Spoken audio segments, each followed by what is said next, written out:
เศร้าง่อยเหงามนมองดวงใจพอเฮาพบ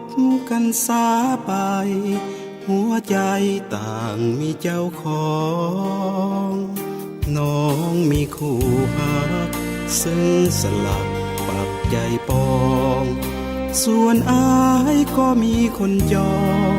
เป็นเจ้าของมานาน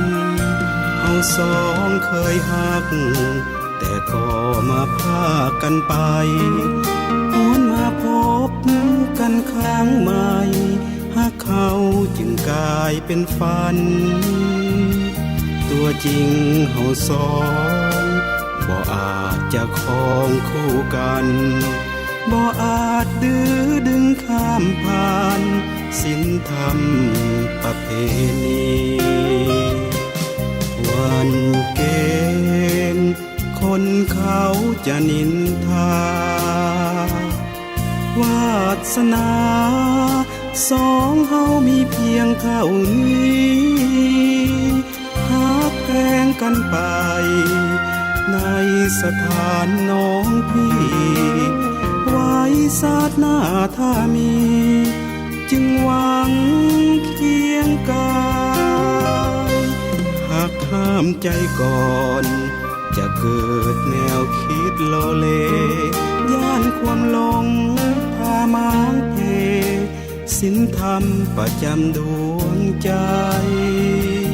ดวงตาเฮาสองอาจจะมองกันเลื่อยไปแต่อย่าให้ใจและกายถึกเผาด้วยไฟโลกี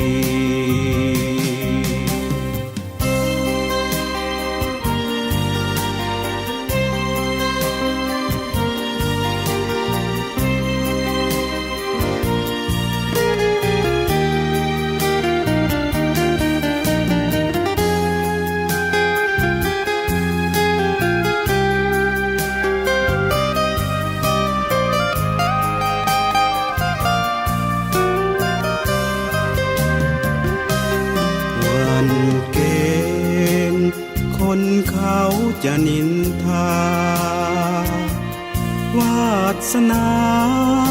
สองเฮามีเพียงเท่านี้หักแพงกันไปในสถานน้องพี่ไว้ศาสตร์หน้าถ้ามีจึงหวังเคียงกายหากห้ามใจก่อนจะเกิดแนวคิดโลเลย่านความหลงพามางเพศีลธรรมประจำดวงใจดวงตาเฮาสองอาจจะมองกันเลื่อยไปแต่อย่าให้ใจและกายถึกเผาด้วยไฟโลกี